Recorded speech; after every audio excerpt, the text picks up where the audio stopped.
Yes, perfect. Worked out. Everybody's in the right place. Hello, everybody, and welcome back. We are back. If anyone was here earlier, we just finished the Richard stream where we went through the Epic of Gilgamesh and Richard did his thing.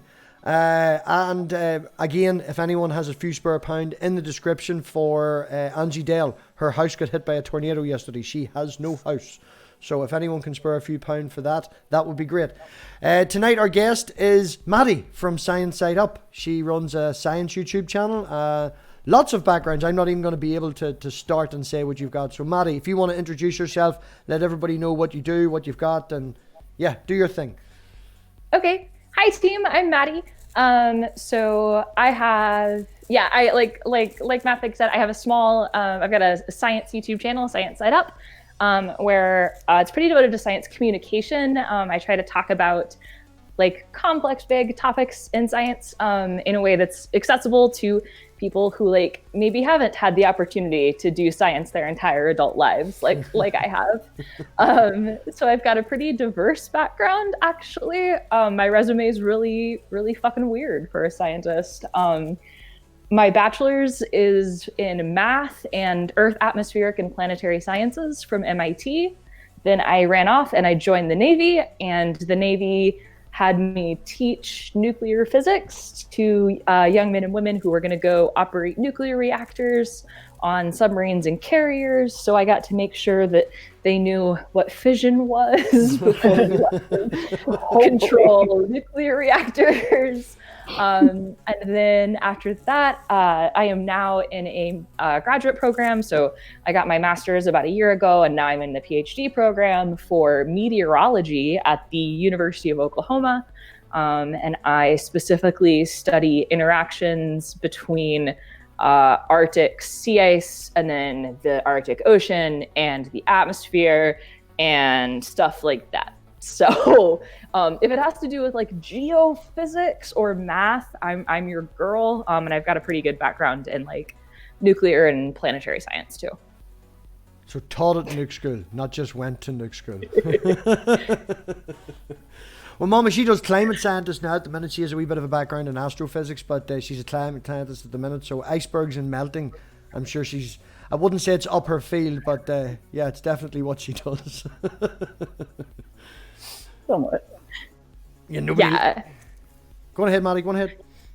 I would say I deal with the ice that is made out of salt water, not the freshwater ice. So I don't actually deal with icebergs. I mean, like Arctic is jacked up because of climate change. It's changing super quickly.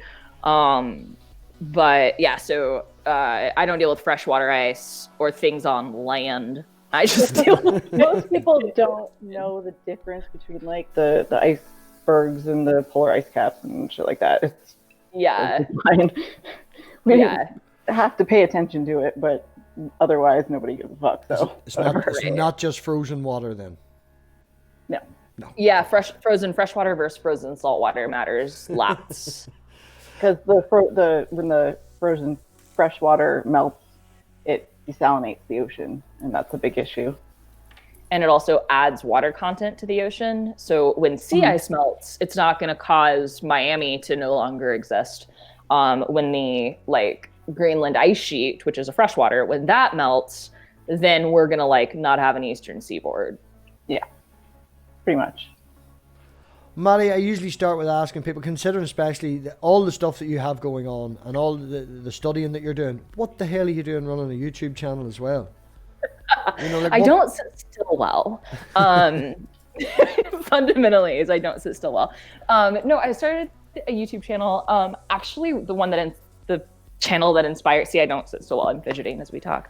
I really got into Digital Hammurabi's channel, where they like present stuff, because I don't know anything about asteriology. I only can speak and read one language, which when you watch like Dr. Josh and Megan over there, makes me feel like a failure, like a lot.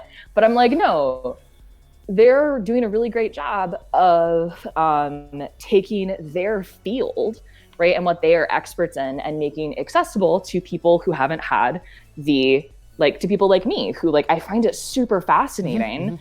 But like I can't read ancient Sumerian, and I was like, I could maybe do the same thing for like the topics in science that I really like. And it also gives me an outlet on my channel to talk about science that isn't meteorology. I love meteorology, but I love like all things geophysics and geoscience. And so I don't always get, like, I don't get to talk about Compton scattering or stellar fusion and the CNO cycle when I'm dealing with like Arctic sea ice. Those things are unrelated. So it also lets me kind of like dig into all of my interests and talk about all of the things that I like. Yeah, well, you've got your job and then you've got your passions. You know, they may not always align, but as you say, it's good to see an outlet. Originally, I came across you on Skylar's channel. You come on, I think it was 2 or 3 times, and did the wee science talks with Skylar and stuff like that there. So through Josh, obviously, and that's where I came across you now. Yeah, I was just on Skylar's channel a little bit ago. We reviewed, Matt Powell put out a video explaining why the Big Bang can't possibly be real. So I reviewed that with them. That was probably painful.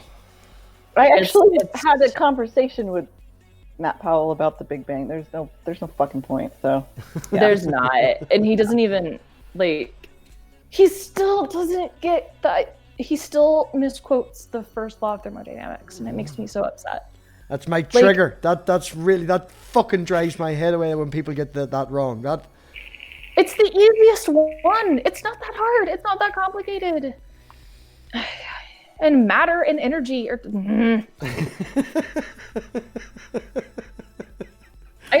This is funny. I'm just looking at the two of you, and it's just like the face, fucking dickhead. He doesn't fucking listen. He just doesn't listen. He doesn't. And it makes me sad. It makes me sad. It makes me angry. Well, I grew up. He's like in his mid-20s now, so it's like it's the older he gets, the less forgivable it is. I think he's like 23 or something, and that's my biggest issue with him is that he's still a child. Like, right, I have a 16-year-old. They are closer in age than I am to him. Yeah. So he's still a child, but at the same time, my 16-year-old would never say the shit that he says about the LGBT community or even the fucking Big Bang, because he's not a moron. Right. And so I also like of all of the crazy YouTube fundamentalists, Christian fundamentalists, right? He's the one that I have like the most hope for if he would just stop parroting, right? That's it. I think that's what they all do, though. Yeah. That's how they all get started, and eventually it's just them continuously parroting off each other. Just right. No, and I know, but I just like, I want to have hope for humanity. I haven't completely lost that yet. Maybe I should. You're still young, honey. You haven't seen all the woes of the world yet. It's a big, bad, ugly place. Or had a teenage kid, so that'll fucking break you real quick, let me tell you.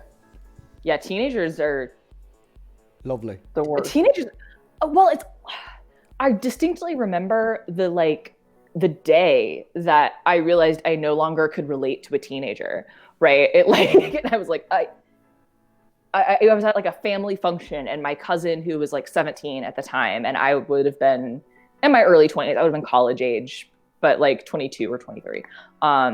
And like all of a sudden I like didn't understand her behavior. And I was like, oh my God, I don't understand teenagers. I'm like an adult.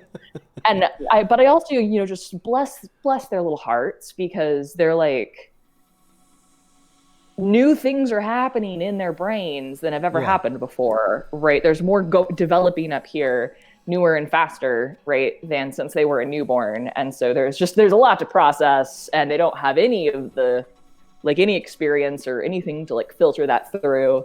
I don't know.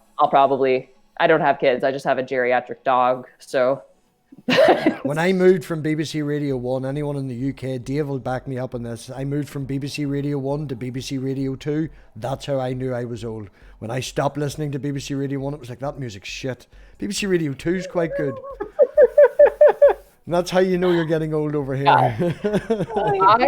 Music. So I turned 30 this year. Actually, I turned 30 in quarantine, and I had a lot of people ask me, like, are you like freaking out? A lot of people have a lot of emotions about their 30th birthday because like you're not in your 20s anymore. And my actual response was, look, I spend like all day, every day with 23-year-olds. I'm so glad I'm not them anymore. Like, Yeah. God bless them. They are so stressed for no reason.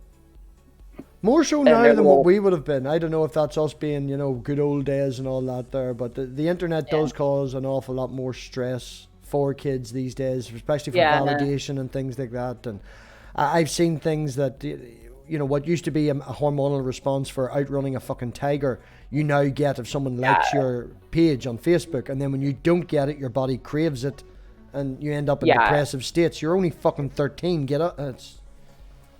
Yeah, well, and that's like, so I have a Twitter account. You found it. I'm impressed because I've literally never used it.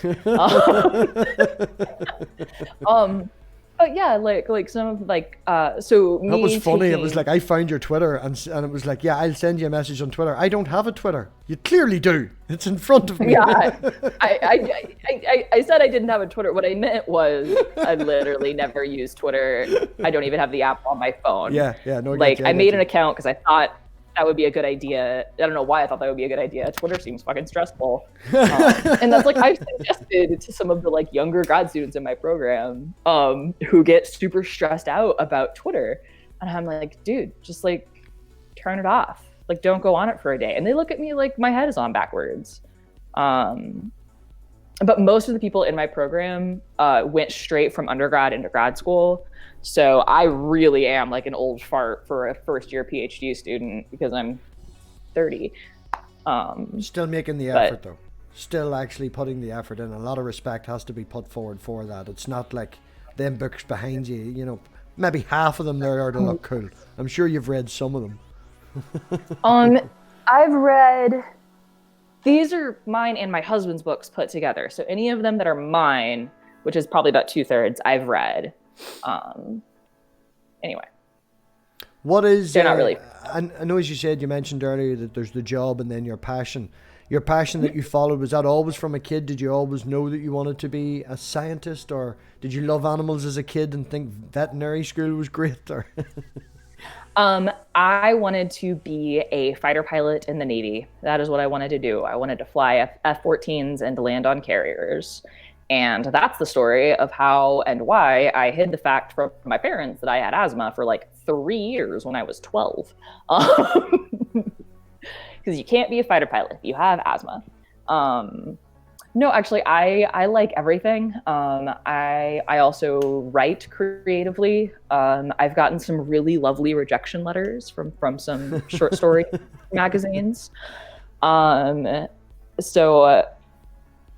What I like, the reason I went into STEM over, say, like more of a creative field, is because, dude, if you have a math degree, you're gonna have like a stable job for as long as you want. It's kind of nice. Mm-hmm. And I can still write. And God, in quarantine, the number of just like random projects that I have been doing have been insane. Because so we have been in our house since like March 9th, so we actually had to go into actual quarantine, my husband and I did, because one of the family members in a family that I tutor for the kids, mm-hmm. Early on tested positive. Right. And so luckily neither my husband or I ended up getting sick, but so like we haven't left the house since like March 9th. You just have enough toilet paper? Yeah. I've been able to after that 2-week quarantine period, we have left a few times for like essentials. Mm-hmm. But let's see. I am now working on 2 quilts. I've done a lot of hand embroidery things. I've been making my own clothes. I started some wood crafts. like I said, I don't sit still well, and I like almost everything. I have a lot of interests, so. So I have a question. You're getting your PhD in meteorology. Do you get a lot of shit from people that don't totally? They're like, "Well, why get your PhD just to stand and tell people the weather or something like that?" Because they don't totally understand what's involved in that field. Oh, I get so much shit. Which is inspired. There's only one video on this, and anyway, I get a lot of, so we're gonna see you on TV. I'm like, no. That's not why you get a PhD. The one that drives me nuts is you're going to be a weather girl, and I want to be like, only if you're going to be your career boy. I don't like, not a weather girl, a scientist. I also get a lot of people like, oh, you're in meteorology? I get a lot of like, oh, isn't it great to have a job where you can be wrong all the time? I'm like, that's not how that works. Then I also I have to stop telling my Uber drivers what I do for a living, because a remarkable number of Uber drivers are conspiracy theorists. Oh my God, yes. Yeah. So I'm a climate scientist, so I get climate change is a hoax a lot. Like, what the fuck? I get climate change as a hoax. I get just blanket girls are bad at math. I get so the chemtrails, blah blah blah. And then I get my favorite was the hour-long Uber ride that I couldn't get out of. I almost just opened the door and like rolled. Where he was explaining how the government controls the weather from a weather station, the HARP station in Alaska.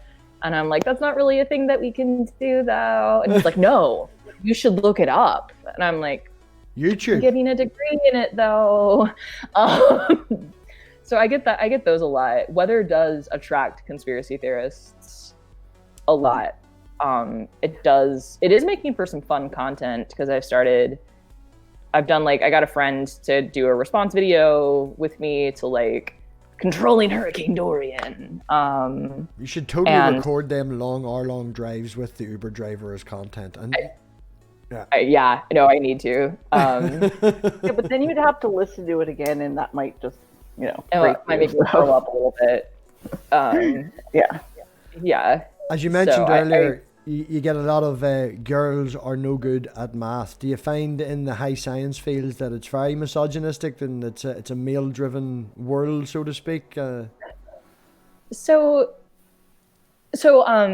in the sciences, it's definitely disproportionate, right? There are more men in the field than there are women. If you look at like the grad student population, it's closer, like the numbers, the younger the population you look at, the better the numbers are. Yeah. Right.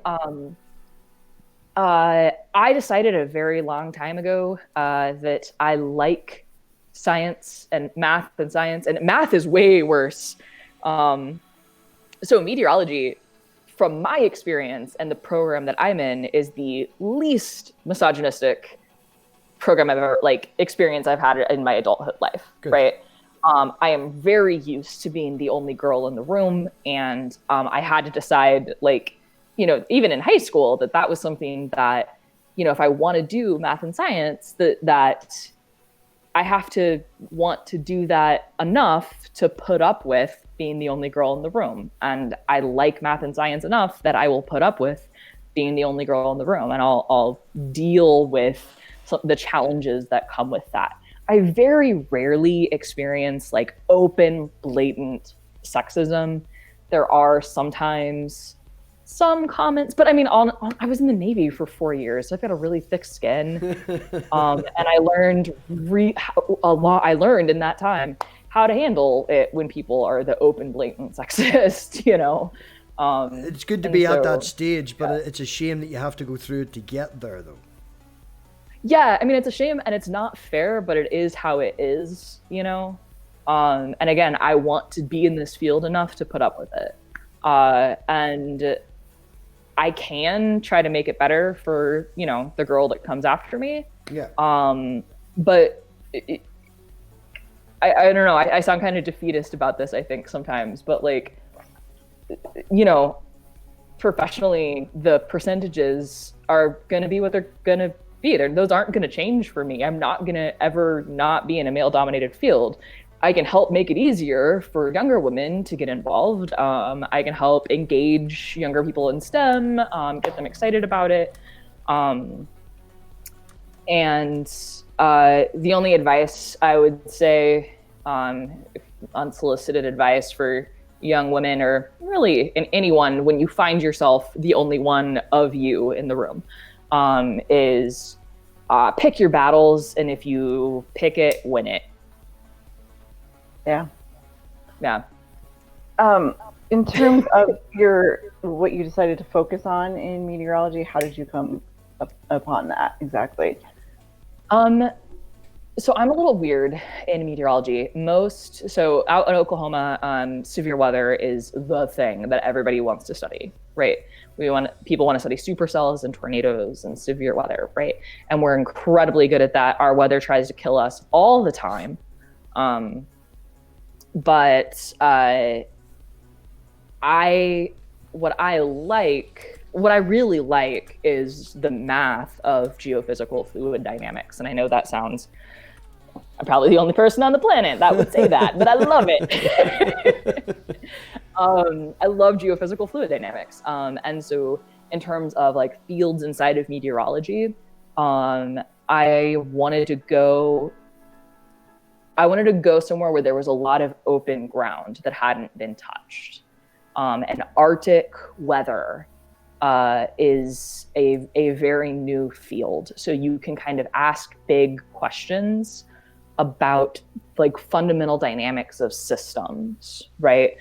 So where we are with Arctic meteorology, like now, our understanding of how it works is about where we were with our understanding of like supercells and tornadoes in the 70s or 80s, right?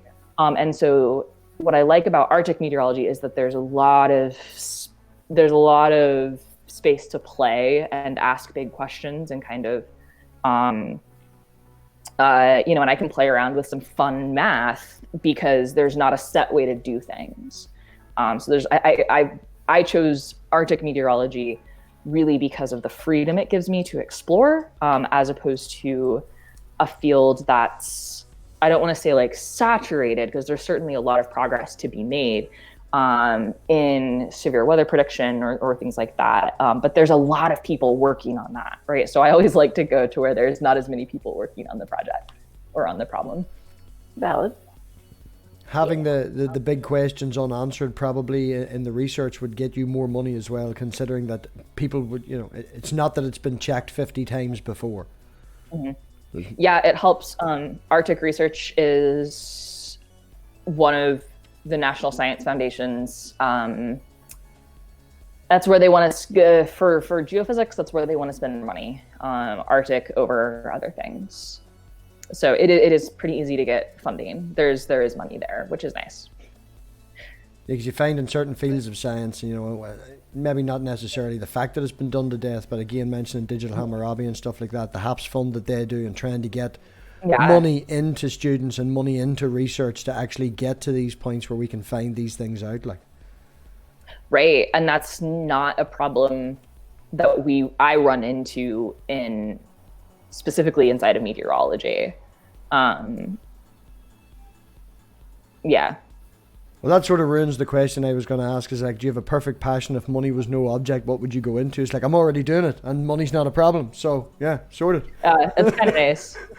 If I could do absolutely anything, I would like get more math into my grad program, but I'm also probably the only person on the planet that wants that. Yeah, there's not a lot of people. Sorry, go on ahead, Amanda. No, go ahead. No, I was just going to go on ahead. I was just going to say, so why did you choose to do sciences instead of just straight math then? Yeah, so I went into undergrad thinking I was going to be a theoretical mathematician. And then I took real analysis, and it's evil and I hate it. And at the same time, I had started doing a research project inside of planetary science, just kind of for funsies, because I thought that would be fun. And I started to see there's a branch of applied mathematics that's called physical applied mathematics. So it's it's math where you're not doing proofs, where you're communicating what math is to non-specialists is very, very difficult, and no one's very good at it. But I'm definitely not very good at it. So physical applied mathematics is the idea of and sorry, Amanda, I'm sure you know what I'm talking about. I just, for the non-specialists in the audience, developing mathematical tools to be used in real world systems. So mathematical tools for understanding, say, fluid dynamics, or things like that. And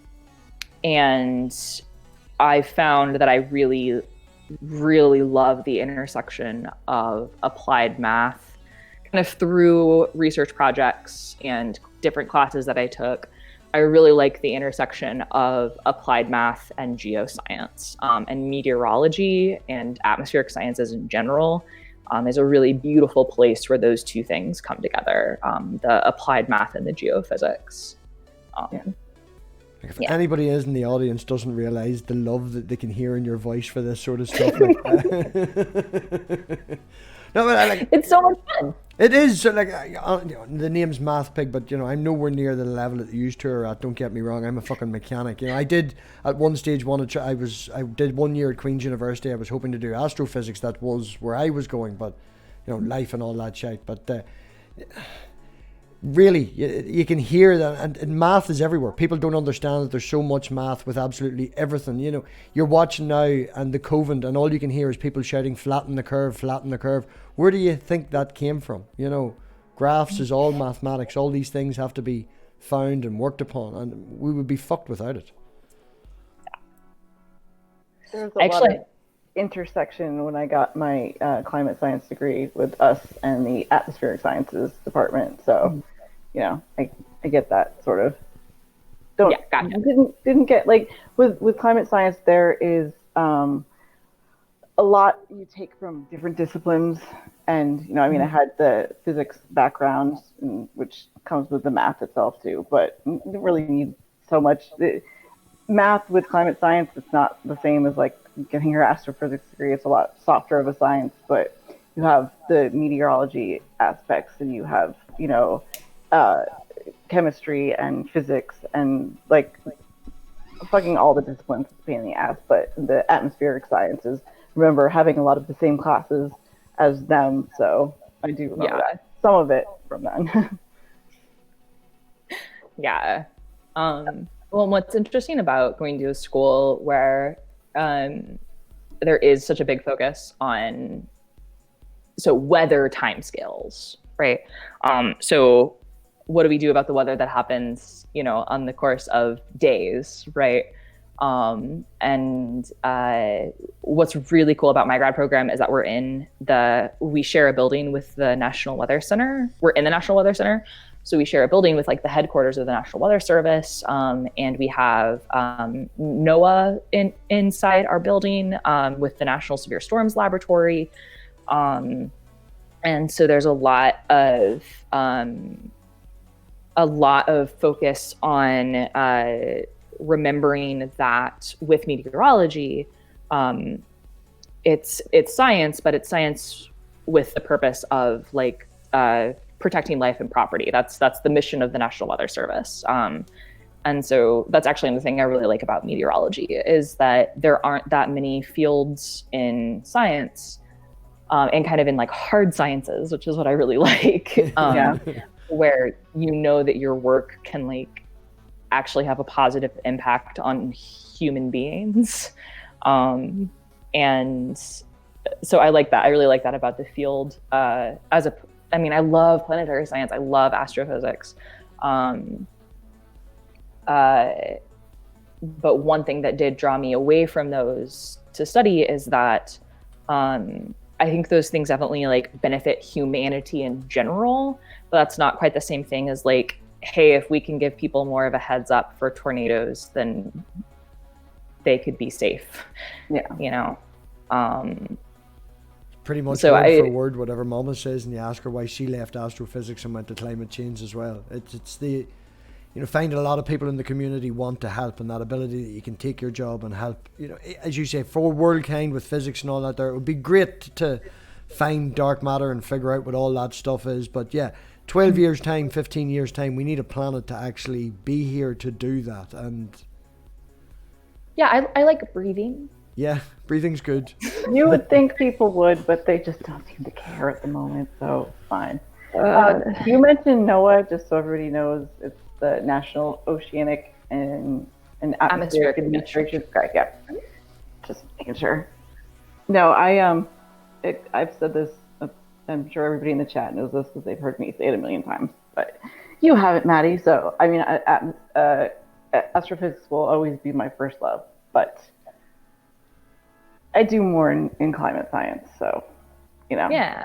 I get that wanting to actually make, like, and it's not that there isn't stuff you can do in astrophysics or solar physics or any of that does stuff. It does.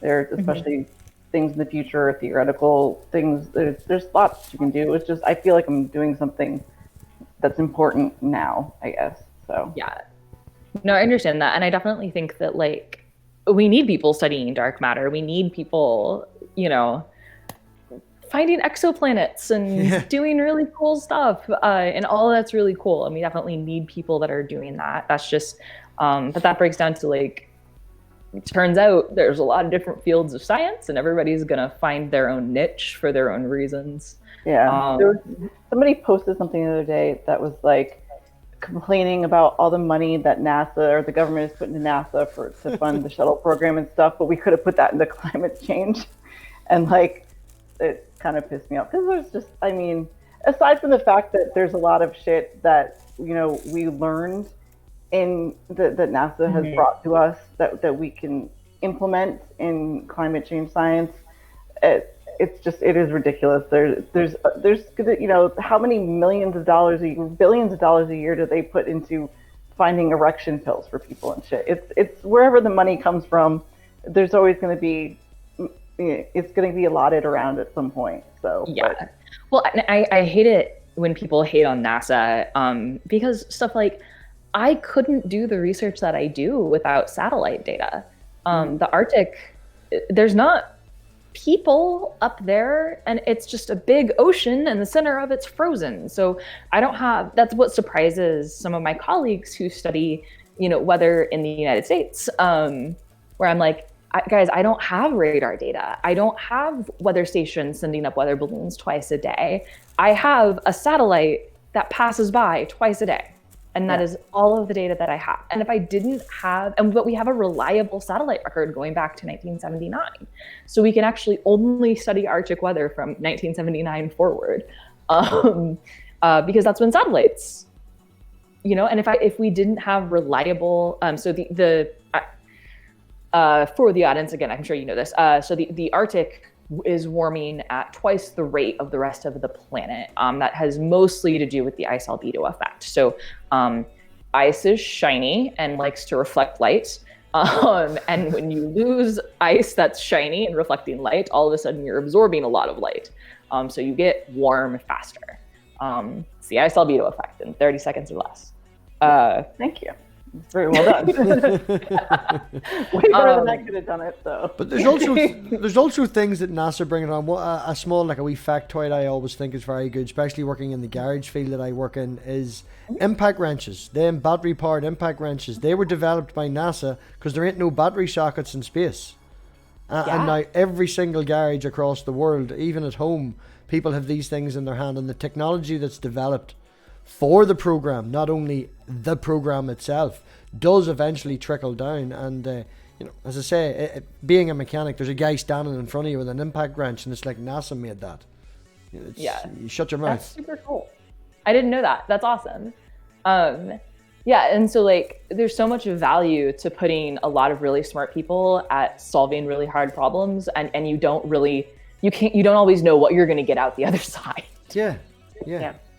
Research Wow. and development to get to an end goal also creates a lot of research and development. You know, it's not just I started here, there's a thing in the middle, and look, I've got a satellite now.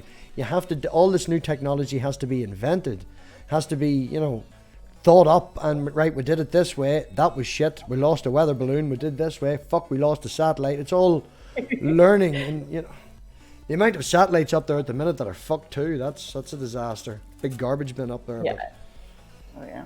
Well, what's nice is that most of our most commercial satellites camp out at the Lagrange points, which are just, so the naturally stable points. So space trash is going to be more of a problem in the future. Yeah. Someone's going to have to figure that one out. We really, really fucking do. Like, Yeah. I've watched a few documentaries and different ways of cleaning it up and stuff like that. And there's a few people working on it, like, you know, so Yeah.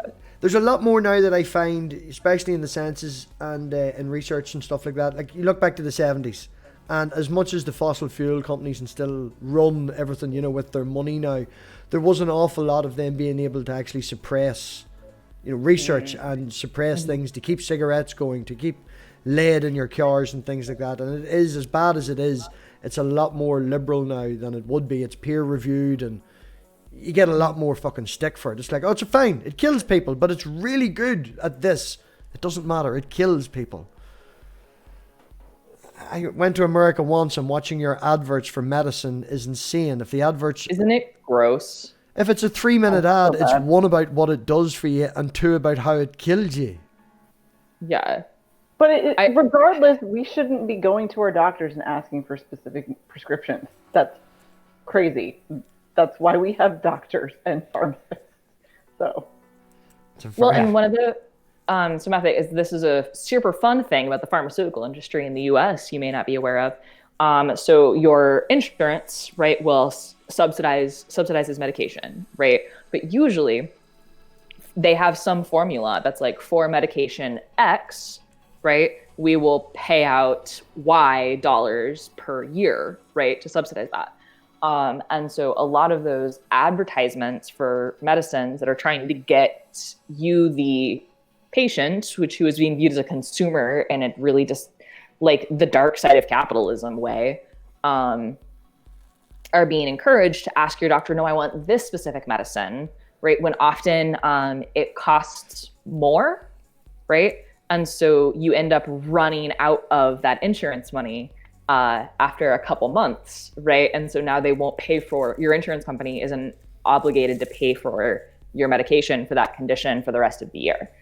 So you're just kind of SOL, or you have to pay for it out of pocket. yeah, it's insane. Dumb.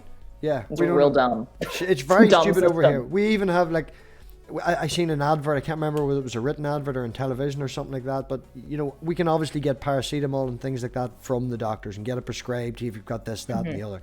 But if you're expecting to get that, you can go to fucking Tesco's and buy it for 12p, you know, because it's mass produced, that and the other. Where if you go to the doctors and waste the doctor's time, and after this, that, and the other, it comes out at something like £7 and £8 a box. It's 12p in the shop. Just stop wasting the man's time, go to the shop. Yeah. Well, and like, I mean, actually, I don't mind. I don't see a problem with there being advertisements for like over-the-counter medication, something that you can get without a prescription. Yeah. Because there is a degree of like free marketness with that. But if it's something you need a prescription for, yeah, there's no reason whatsoever. They put so much money into that, and then that translates to how much the medicine costs, which is exponentially more in our country than anywhere else, even though we have all the fucking pharmaceutical companies here. It's just the whole thing is a gross mess. Yeah. And I like the idea that if, like, so yes, developing a new drug costs money, right? But like, the idea that if you couldn't make lots and lots of dollars off of a pharmaceutical, that means that nobody would ever make a new drug is like complete that's like not supported by data, because if you look throughout history, scientists who like develop most scientists who are developing new medications, like I can't remember whoever the name of the person that like developed insulin, right? He didn't patent it, or he sold the patent for $1 or something like that, because like, no, this is like necessary and life-saving. And that's actually one of the things about weather, is that the like World Meteorological Association, I think. I should probably know that. That's my field. Anyway, yeah. I screw up the stuff, and I don't know how many times I have misspelled chlorofluorocarbons. Ooh, so many. And I fucking type it all the time, and I fucking misspell it all the time. So yeah. Oh no, it took me like a year to remember consistently that meteorology has 3 O's in it, but like the field of meteorology decided a really long time ago that no, weather data does not cost anybody money, right? Information about the weather should not be, because that is your life, people's lives depend on it. So that's not something that you have to pay for. So like even I can I get most of the data that I use for my PhD and things from the European Center, it's ECMWF, or European Center for something atmospheric research. And I don't have to pay for it. And like you as a private citizen could go and get access to their data for free if you wanted, right? You can go and get so that's like things that people's lives depend on. I can't, like, it blows my mind that like the weather community has this figured out, and like the medical community doesn't. No, but the problem, because like you said, there's always going to be scientists that want to figure this shit out, that want to help people, that want to develop drugs, but you also need companies to back them and to pay their salary and to pay for their research and stuff like that. And that's where the problem I would say that you need funding. You don't. You do need a company to manufacture, and you need funding for R&D. But there's no reason why those two things have to be the same company. I guess it goes so hand in hand in this country. It's hard separating the two.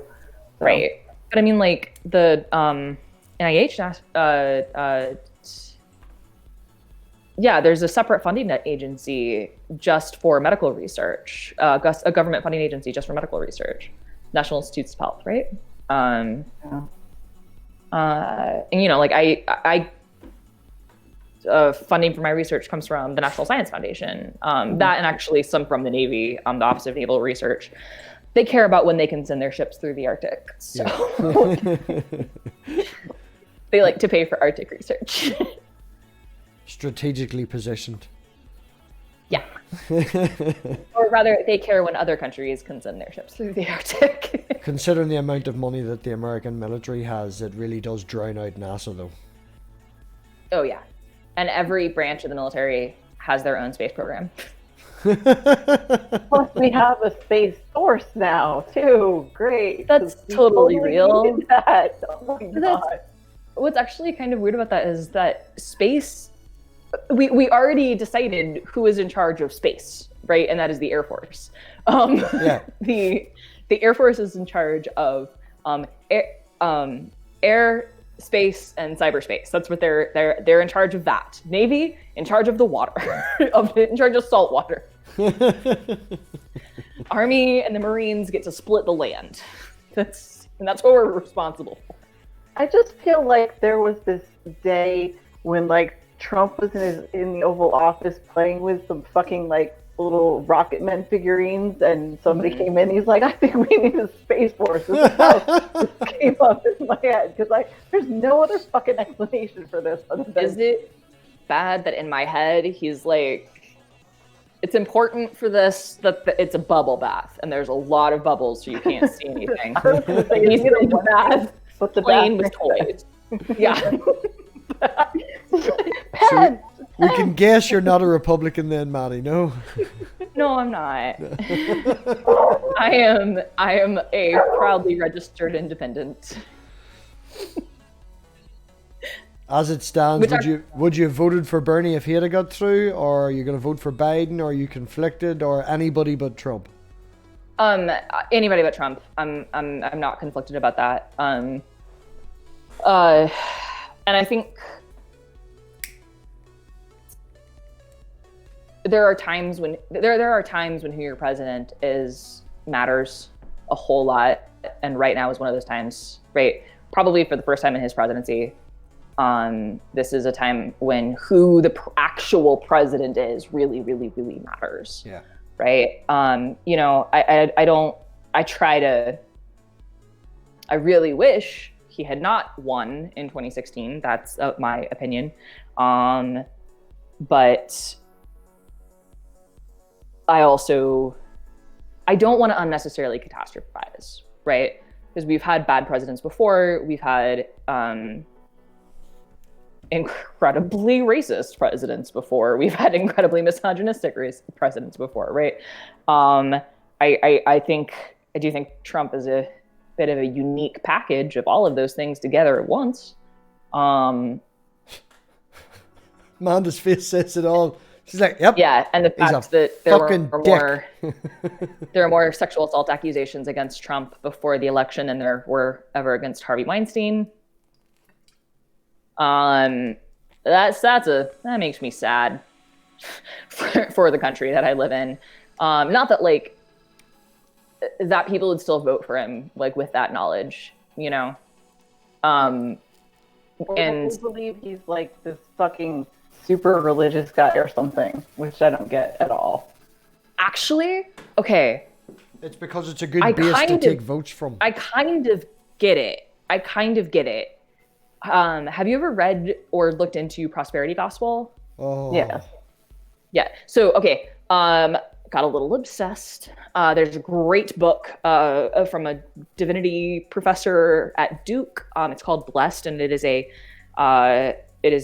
history. It's like that thick. It's a history of the prosperity gospel in America, and it goes through what is developed in this modern mindset. That's very prevalent in modern evangelicalism, Western evangelicalism specifically, that your wealth, right, how much money you have is a direct reflection of your standing with God, right? So if you are a follower of God, if you are faithful, right, in this mindset, then you will be blessed specifically financially, right? But what that's been turned into is, therefore, two really dangerous concepts come out of that. Therefore, if you are rich, you must be godly, right? Because you have been blessed by God, therefore you must be faithful, right? And then the other side of that is, if you are poor, it must be because you are immoral, right? So it turns financial status into a reflection of your moral standing. So it says that only good people are rich and only bad people are poor. Mm-hmm. And that's this mindset of the prosperity gospel that is, I think it's really gross mindset. But I think that is the mindset of that weird wave of evangelical voters that voted Trump into office. Yeah. Sorry. No, complete rant about not things I'm an expert in. I could see that on one side, but there's just so many super religious people in this country that see him as a moral figure, and I don't get I just don't. That's all I'm saying. See, a lot of religious people vote. No, that's totally fair. A lot of religious people vote on one vote. Is he going to say pro-life or pro-choice? Right. Well, that's all I'm voting on. And if he agrees with them on that, it doesn't matter that he goes out and grabs them by this, that, and the other, and all the rest of it, because he's going to vote the way that they want him to vote. So it's not that he's moral overall, but in what matters to them, he's moral. He's doing the right thing. That is true. Like one issue voters, I think, is really concerning. That's definitely a problem. And I'm not saying that whenever I see people, whenever I see people doing something that I think is absolutely insane, right? I want to understand it. I want to understand how and why you would do this, because it makes no sense to me that anyone could call Trump literally. I mean, I've heard him called like a prophet, or sent to us by God. Yeah, I've heard right? sent to us by God. Yeah. How do you get to that mindset? And I find that really, really fascinating. Because people are weird and believe weird things. And so I want to understand without talking to them. No, I want to partially. I want to understand without agreeing or without condoning. Yeah. The resulting behavior. Yeah. No, well, I understand. That's Mama's gonna hate me for bringing this up, but we had Mark Sargent on here, a month ago. That's the whole idea, is to talk to people and find out why they believe the things they believe. Saying that, the more that I talk to that man, the crazier it got. And I think we boiled it down to, it's not only a flat Earth, it's a simulation of a flat Earth with a conspiracy about it being a globe. Okay. And then Mama come on and went buck mad and said some things, and there's now a t-shirt. Excellent. Geosam has a question for you, Maddie. What do you think of when you hear the words creation science? Is that okay. thing? I like to say I was raised cult adjacent, because I'm from Oklahoma, I am from Tulsa, Oklahoma, which is the buckle of the Bible Belt, and actually the heart and center of the prosperity gospel. Oh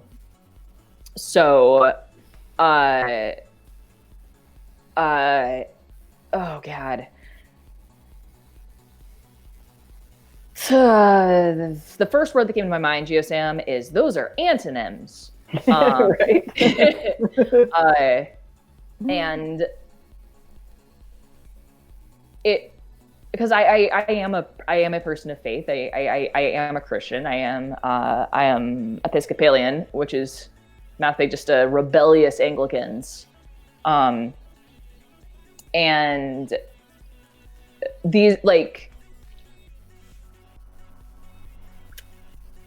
these are different spheres, right? Faith and science are different spheres. And if what you need, I fundamentally don't understand the need a lot of, especially evangelical Christians have, to make science fit into what they think the world is, right? They start with, this is what the world is, this is how the world works, and I have to make everything fit inside of this box. And that's another thing I don't understand. I don't understand the need for that. I don't understand that desire. Because you can't call what you're doing in science if you start with a conclusion. Or if you start with a list of things that your answers that you can't or aren't allowed to come to. Right? So there's no you haven't presupposed the answer before you come across you do the research to find out the answer. You don't have an answer and do the research to make it match. Exactly. The point of the scientific process is to try to disprove your hypothesis. And you do the opposite of that and just try to make the pieces fit for your own narrative. That's not fucking science.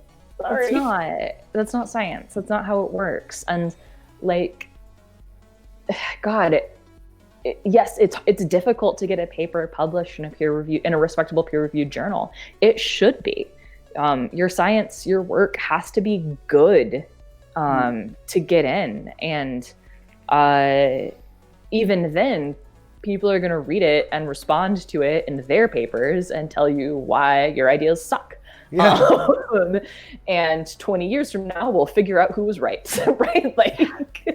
It's a long, drawn out, painful process, and as it should be. I was gonna say, yeah, it works. It fucking is about, works. Yeah, it's all about let's work on being less wrong together. Yeah. Like, we can disagree, and that's fine, but we can figure out shit together. But exactly, starting at the conclusion, that is just not science at all. It's not science. It's not science. And if like facts about the universe shake your faith, right? Then you probably don't have a very strong faith. Like, then you're probably not in the right place. Or if you're in any organization, religious or otherwise, that requires you to not think, right? Or requires you to ignore reality, then that's not a good place to be. And it's always dangerous.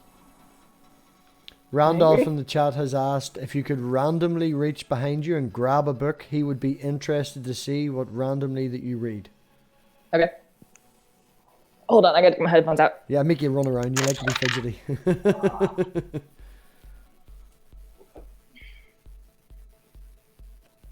Oh, she's thinking. She's cheating. She didn't... Well, the first one I picked up was Hemingway. That's Farewell to Arms. But this shelf is the general fiction shelf. That shelf is actually mostly my husband's law books. And that shelf is the fantasy and science fiction shelf. So if I go to that shelf, I'm probably going to grab a Terry Pratchett. Hemingway, actually, this is Farewell to Arms. This is one of my favorite books. Yeah. Do you have a favorite book apart from the one that was in your hand? Tree Grows in Brooklyn. Really? Yeah. I love that book. I love that book. Yeah. It's also one of the books that I read at the exact right age. I was like 16 when I read it. And this like journey of a young woman who is like trying to navigate a world to get an education and better herself, where the world that she is in is fighting against her kind of at every step, resonated with me a whole lot. Yeah, me too. I was a little younger when I read it, but I felt the same way. So yeah.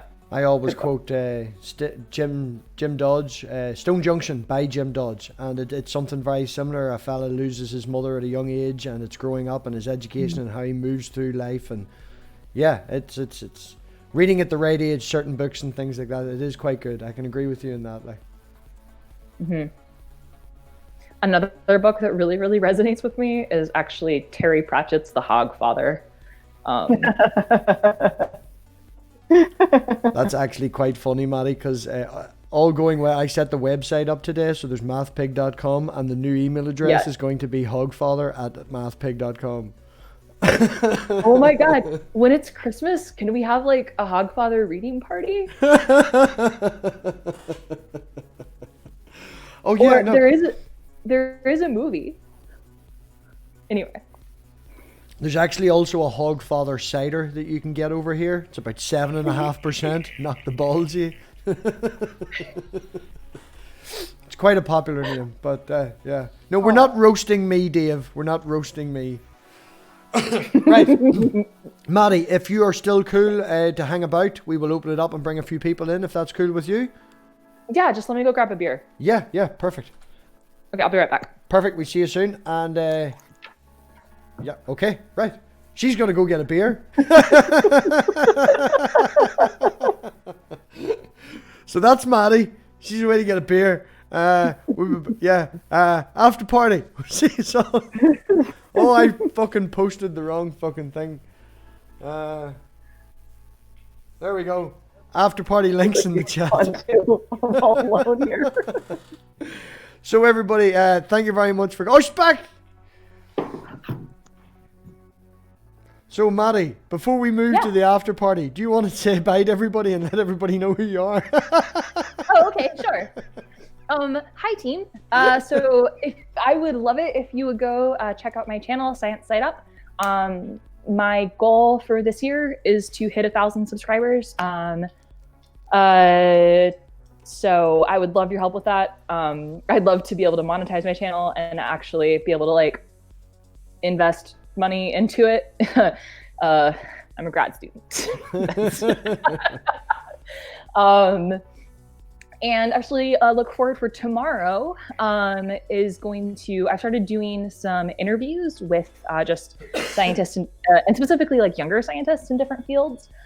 So tomorrow there's going to be a new video uploaded that is an interview with a friend of mine who is a civil engineer that studies ancient Roman concrete. And so she's basically Indiana Jones but with a hard hat. That's Roman concrete is actually, yeah, you know, I think that's actually very cool. I personally will be looking forward to that. They made waterproof concrete and that actually got harder over time where ours didn't. And yeah, we had to rediscover concrete and we haven't even rediscovered how good, you know, I'm excited for that. No, that's, yeah, I'm looking forward to that. I had so much fun talking with her. Yeah. So Roman concrete is still standing and ours is designed to last maybe 100 years. Yeah. So nobody knows the formula for Roman concrete, so try. They're not getting. There was one that I seen that was really good. They found this guy's boat, and there was a statue made out of the concrete in it, and it had like a mechanical mechanism that made it turn. Some rich bastard built this boat, and that's very interesting. Really looking forward to that. Maddie, also, if I can ask for Dave's does random questions we do every day. We do it every day about 1 o'clock p.m. UK. What would that be? Momma, translate to Eastern Coast. Am I like? It's 8. Are you in? Where are you? I'm in Oklahoma, so I'm central. So is it 7? So it would be 7 for you, yeah. 7. Okay. 7. If you're up for it, it's usually good fun, and it's good to get about. Helps the channel, and everybody gets to see you. The more we get to see you, the more we get to like you, and everybody give a sub. And if anyone hasn't seen it, likable.